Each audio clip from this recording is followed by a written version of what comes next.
while you're recording, Yeah. because I don't know if you'd be able to go ahead and do both. Yeah. It might be difficult to focus on different things. If I use either this one or that one, if I put a cage on that one, then I can put an attachment.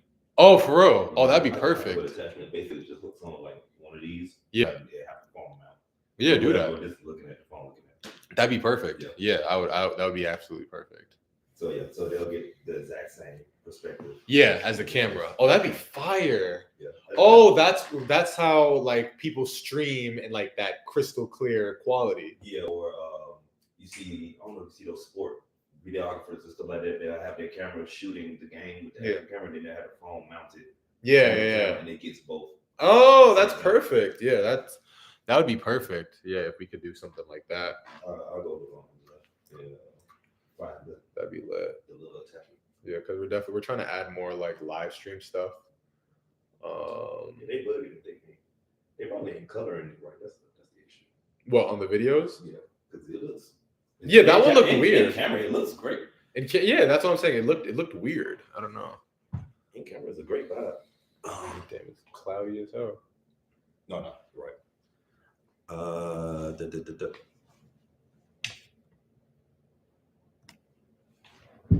Chilling.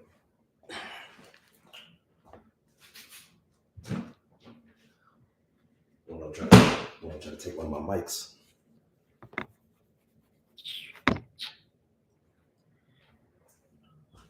Had to go chase him down. All right. Oh yeah, that's crystal. That's crystal clear right there. All right.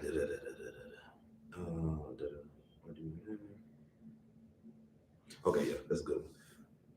Why do men ignore the discipline of protecting their name? Oh, that is a good one. That is a good one.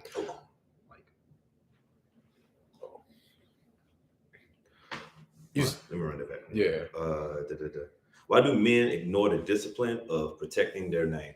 A lot of times men ignore the discipline of protecting their name because they don't understand the true ramifications if they let their name be soiled. Mm-hmm. Like one thing I will always do is protect my name when it comes down to the name of my company. Like even if I'm on a call and somebody's just like, oh, I think you're a scammer, cool.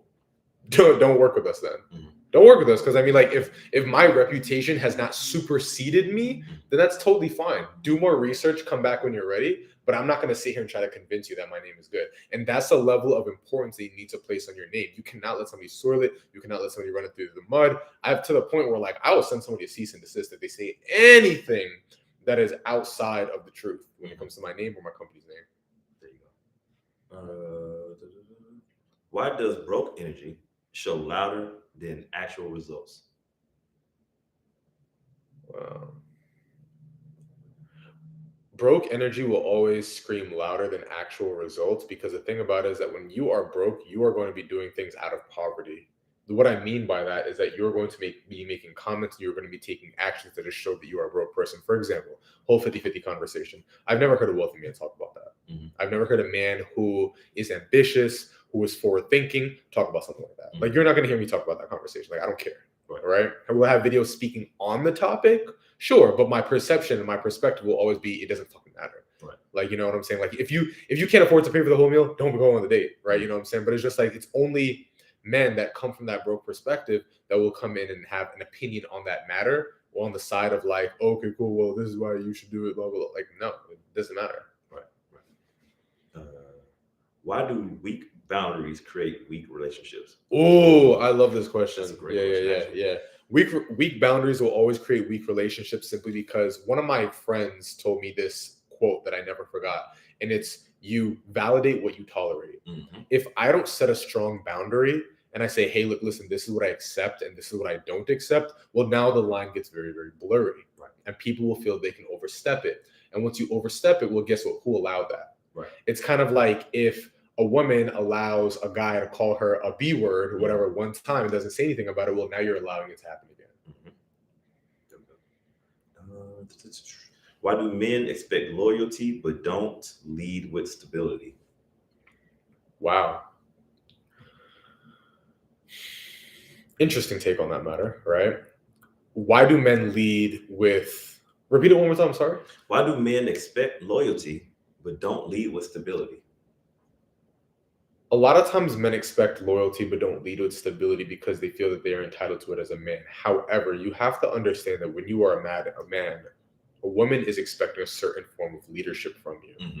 And that form of leadership does have to come with a certain level of stability. For example, right? Would you trust a king? Would you trust a president? Would you trust an emperor that does not have a stable economy? Right. That does not have a stable kingdom? No, right? Because stability creates peace and peace creates loyalty. There we go. That's good. Let's see. Why does a woman's behavior publicly reveal a man's standards privately? Oh, wow. Wow. Yeah. This is his woman? Huh? This is his woman? Kind of comes down to the same thing, right? I mean, if people see you with a woman, they're going to associate with you, right? Yeah, okay. To make sure it wasn't like a stranger or something. Well, yeah, I get what you're saying. Yeah. But I guess it's implicitly implied that it's a woman that you're associated with. Gotcha. Yeah. So repeat the question. Why does a woman's behavior publicly reveal a man's standards privately? A woman's behavior publicly would reveal a man. I phrased that wrong. No. Why? Repeat it one more time. Why does a woman's behavior publicly reveal a man's standards privately? His private standards, basically. Yeah. A woman's behavior publicly reflects a man's standards privately because it boils down to what you validate. What the hell? Okay. I got it. Flip it. I got it. Okay. A man, no. What the hell? A woman's behavior publicly reflects a man's standards privately simply because what you validate becomes what you tolerate, right? Mm-hmm. So if a woman is going outside wearing God knows what, a freaking thong or whatever case may be in public, mm-hmm. well, and she is associated with a man, people know her husband, people know her boyfriend, whatever case may be, the first thing that people are going to do is they're going to judge him. You allow your woman to go ahead and do these things, right? The same way is if a woman goes out and talks crazy to people, well, is this how you probably talk to your husband? Is this how you talk to your family? Now, obviously, we are grown and you can't go ahead and blame the other person for all these different things, but at the same time, it's kind of like when you're looking at a kid, what's the first thing that we look at? The parents, mm-hmm. and it starts at home. Okay. Why do men confuse attention from women? Okay, I got you. Why do men confuse attention from women with affection?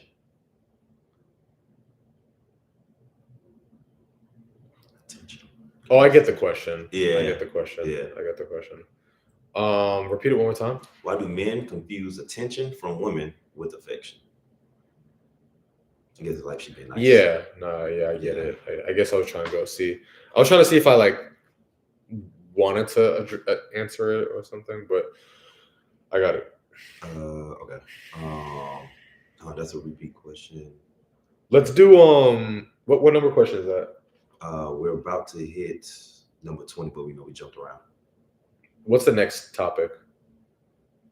Money, motion, wealth. Money, motion, wealth. What's the next topic after that? The motivation, discipline, mindset. What's the next topic? What's the event space topic? Event space, credit, business game. Yeah, let's do that. Okay. Why do beginners sign leases without validating demand first? What was that? That's the event spaces. No, I mean, like, why'd you turn? Yeah, that's a great question. Oh, okay. I was just like, wait. I mean, go ahead. All right, so why do beginners sign leases without validating demand first? Yeah, absolutely. I don't know why beginners sign leases without validating demand first, but the reason a lot of times that they do it is simply because they feel that if they build it, it will come. Mm-hmm. Word of mouth is going to spread. Mm-hmm. Word of mouth is the biggest fallacy when it comes into business, right? I've never seen somebody build a big business. When I say big business, I mean like $1 million, $5 million. I mean, you might be able to stumble into a $1 million business, but like $5 million, $10 million and up just off word of mouth, unless you're like the next ChatGPT or something like that, right? Like you've got to build these things systematic and predictable. Okay, let's knock out like 3 more of these, and then we go to the car. Okay. Why do people pick beautiful spaces instead of profitable ones? Ooh, profitable. Yeah. Profitable ones. Yeah.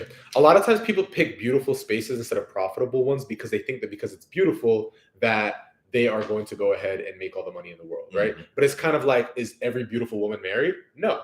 Is every beautiful man married? No. Mm-hmm. Because there's other things that are part of this equation, right? So you have to look at the numbers. When this is a business, you have to look at the numbers objectively, right? What is my profit for this space, right? What is my price per square foot? What is my CAM? What is my triple net? What are all these different things that come up? Because at the end of the day, if your bottom line doesn't make sense, well, then you got all this beauty in this space for nothing. Okay. Why do new venue owners underestimate renovation costs? New venue owners always underestimate New venue owners always underestimate revenue. What the fuck? Underestimate renovation. I was saying revenue, right? Renovation, right? New venue owners always underestimate renovation costs because they've never done it before. It's like I can't logically say how much I'm going to spend in childcare. I've never had a kid before. Right. You know what I'm saying? Like, yes, you can make a guess, you can make an education, but there's only one or two ways to do it: be in it or borrow knowledge from somebody who has. Right. Kids are expensive. Kids are expensive. Yeah. Kids are expensive. Your daughter's super cute, by the way. Thank you, brother. Yeah. She looks like, when I was looking, I forgot to say it, but like when she has your same smile and like the cheekbones and shit. And I'm just like, yo, she is funny as hell, bro. We're a little. Every kid has a freaking iPad nowadays, bro. What the hell? She had 2 of them. I don't know how that happened, but yeah, she's got a new phone too. How does she have a phone? She's like 7. That's her mom. Nah, that's not fair. I didn't have a phone till I was like 11 years old. Like, I had a Razor. Well, I'm sorry, Nokia. Playing Snake. Oh, okay. Oh, the bar phone. Oh, okay. All right. Yeah, no. Why do landlords shut people down before they even pitch? Oh, absolutely.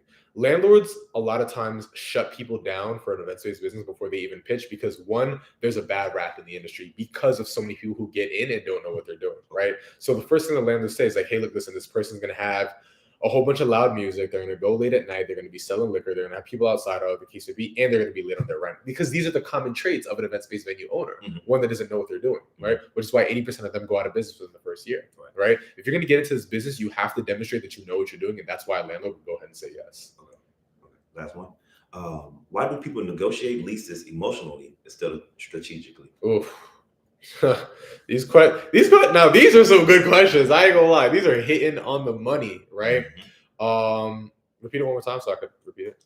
Why do people negotiate leases emotionally instead of strategically? Yeah, a lot of times people negotiate leases emotionally rather than strategically because they're just excited, right? They're like, oh my God, after all these months of searching, all these months of waiting, I finally got a space. But then it's just like, well, now you're locked into a contract and you have a bill for the next 3, 5, or 7 years down the line, instead of going ahead and getting the assistance to make sure that they go ahead and review the lease appropriately. And here's the thing, right? A lot of people say, oh, well, I have a lawyer and stuff like that. A lawyer is great. Absolutely great, like wonderful. But the problem is that a lawyer is not an events-based business owner, right? So the same way a lawyer might be looking at a lease contract in form of the law, they're not looking at it in the context of a business, an events-based business per se. Okay, that's good. Right. Car. How many? We did 5 for event space. It's 409. We could do it until 4:15. Okay, and then we'll go down. Let's see. Check real quick.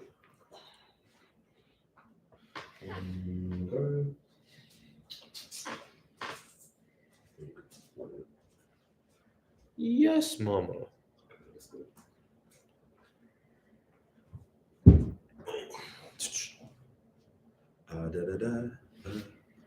Why do beginners ignore non-negotiables inside venue leases?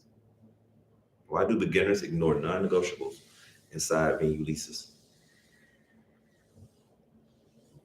I mean, ignoring a non-negotiable isn't necessarily a bad thing. Maybe we can skip that question. Oh, gotcha.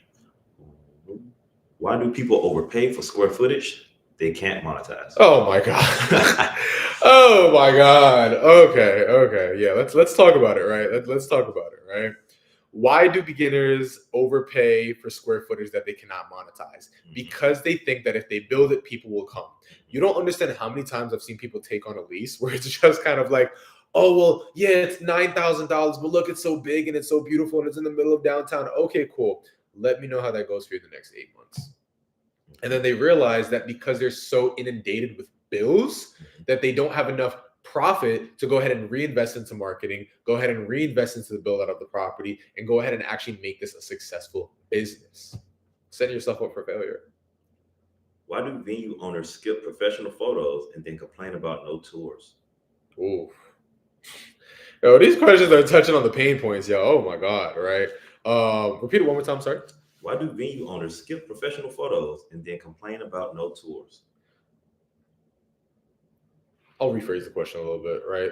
A lot of times venue owners skip really well taken photos and then complain about no tours because they don't realize that they're congruent. Mm-hmm. They don't realize that they are correlated. They don't realize that, okay, cool. The way I'm presenting my business online is how people are going to view my business. The same way it's kind of like you look at somebody's Instagram, right? Because Instagram is everybody's business card now, Mhm. right? You look at somebody's Instagram, it's just like, okay, cool. Like there's crazy filters all over the place. Like the angles are half cut or whatever the case may be. Well, you probably won't take that person seriously. You definitely won't take their business seriously. It's the same thing with their venue. Why do people think 50 bookings in 90 days is luck instead of a system?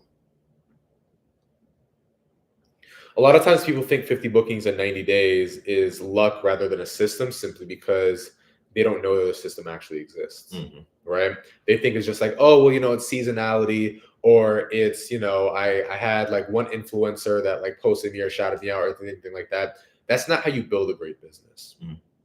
When we say 50 bookings in 90 days or 100 bookings in 6 months or whatever the case may be, what we can go ahead and do is guarantee that simply because we know that there's a system behind. Views turn to tours turn to bookings, and then you accelerate the entire process. There we go. Why do people price emotionally instead of mathematically? A lot of times people price emotionally rather than mathematically because they have no template to base it off of. Where if they're not pricing emotionally with like, oh my God, well, my venue's so big and beautiful, it's worth $10,000 a day or whatever the case would be. Cool, granted, right? But another thing they do is they just kind of look at what everybody else is charging, and then they say, okay, cool, I'm going to provide a little bit more value, do a little bit cheaper price, and that works. Don't get me wrong, that works. But eventually, what happens is that you treat yourself like a commodity, right? If you treat yourself like right on the mic too, really? Right on the mic. That's just right on the mic.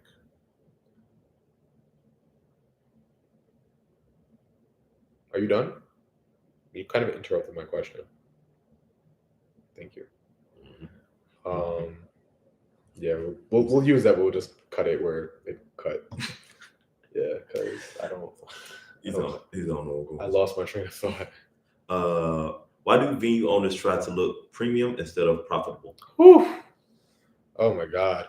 A lot of times venue owners try to look premium rather than look profitable because they feel that because it's so premium and it looks so luxury that everybody will come. But here's the problem, right? You can be the world's best kept secret. You can be the best venue out there. I know beautiful venues, absolutely gorgeous venues that are completely broke. Why? Because nobody knows who they are, right? I will always, one of the best things that I did in our venue company was I always prioritized marketing. I did not have the best venue. It was an average looking venue. It was a regular looking venue. It was a basement. It was in the middle of the hood, whatever the case may be. But people knew about it. People knew about it. And if they don't know you, they can't flow you. Sure. Yeah. I know you know that because you have 1 million views on Instagram. Right. So. All right. So question wait, what's your Instagram again? Trey Clarkson Jr.? Is that what it is? So Norwood.Trey at Norwood.Trey Trey. Follow me. No, I didn't want you to tag yourself because I don't need people booking you and then I can't find you. I'm tagging myself. All right. So here we go. Number okay. Let's see. Why do people struggle to get funding when credit is fixable? Why do people struggle? Yeah, that's a great question. Yeah. A lot of times people struggle with funding when credit is fixable because they pay attention to the score and not the profile.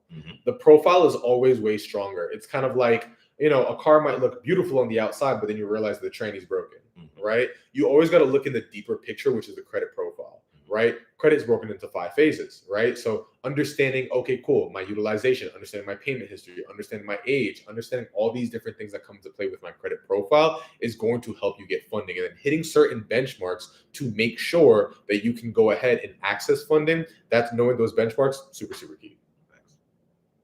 That's 415. Yeah, cool. Just want some love. Yes, Sirski. Y'all, Are y'all enjoying the live stream? Let's get it. But we are about to go to the car. I think I could join live from my phone. So once we get to the car, I'll put you guys on live stream on my phone. And so you can see more questions. And if you guys have any questions or anything like that, you can drop them in the chat or whatever. Cool. So see ya.